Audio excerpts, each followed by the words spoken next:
very much. While they're thinking about that, I'll take a comment from this. Go ahead. My question would be what the future outlook is on displacement, whether it will increase, and some ideas on what could be done to stop it. So Fallujah, and will displacement increase? Who wants to go first? يعني سؤال كبير يعني الفلوجة يعني يتطلب من واحد عنده فعل وإمكانية وقدرة كقدرة الحكومة حتى يقدر يجاوب على هذا السؤال. يعني أنا أعتقد إنه البقاء على هذه المناطق وسيطرة تحت داعش هي مدروس ومنهج يعني لفترة محدودة. ممكن يعني مثل ما تفضلت يكون لغاية انتخابات الولايات المتحدة الأمريكية حتى يسوون إنجاز حكومة ديمقراطية تقدمه الآخرين. بعدين الفلوجة تختلف عن الموصل. الموصل لها تأثيرات للأكراد لها مناطق نفوذ، تركيا لها مناطق نفوذ، وأيضا الحكومة العراقية اللي هي قبل. Dr. Yassin says that we cannot do a great deal for Fallujah. It's going to have to wait until probably the new American administration. He says that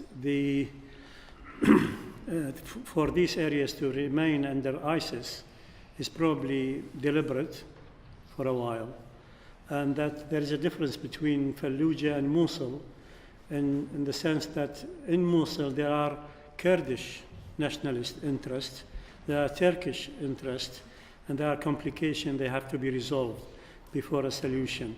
So he's talking about some regional arrangement. Okay, I'm getting a lot of hands now. So I've got this gentleman here, this lady here, and this gentleman here. The question about the displaced. What happened? The prospect? Yeah. Yeah. Okay. I don't think anybody has any solution to the Iraqi problem. Neither the Americans nor the regional powers. And ISIS, to me, it looks like the ISIS benefits all the time from the fact that its enemies are fighting each other continuously. And they are morphing into a state to a certain extent. And that state seems to have arrangements and agreements and financial agreements, economic agreements with all the surrounding states. They have relationship with the Kurdish areas, they have relationship with the Iraqi government, they have relationship with Syrian government, with the Turkish government. So there's a new kind of warfare, diplomacy, and economics where people are fighting but also trading. And it's happening all the time. And this seems to be stable. But I think the situation of the displaced is very dangerous, and it's increasingly dangerous. I had something which I didn't mention because I was running out of time. I've written a few things for the end, and I would just want to read two paragraphs from that. One is that each of the displaced Iraqis is in the statistics has a name and a story of dispossession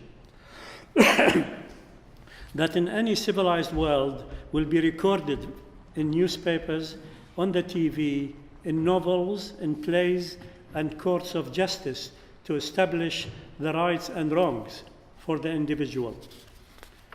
But actually what's happening, nothing of this happened, and there's no justice happens, so the word that comes to mind is revenge.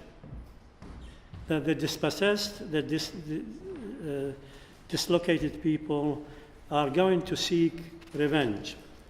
The whole of the Iraqi modern history is marked by injustice and grievance and revenge, orchestrated by politicians and states. In a country awash with arms and with militias and ISIS, the simplest option for youngsters growing as internally displaced people is to offer themselves for fighting. The refugees are a huge reservoir of recruits to start up enterprise in terrorism and crime, of course. Unless there is justice, there will be no peace. You cannot stop terrorism without addressing the refugees. And that requires owning up that it was the US and the UK and the rest of the world who started this last round of destruction. They are responsible and they have to be made to account for it. Who is going to make them account of it is the nations of the world. And they are not yet able to do that. They are the ones who created terrorism, and they are still creating it with every drone attack and every visit to Iraq without looking to help refugees.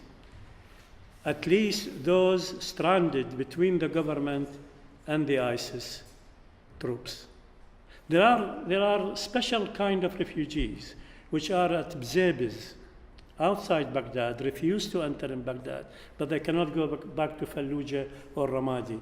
And there are even families in Sinjar who are between the ISIS troops and the Peshmerga, and no one allowing them to go in. There are increasingly these people in the no man's land between the warring factions.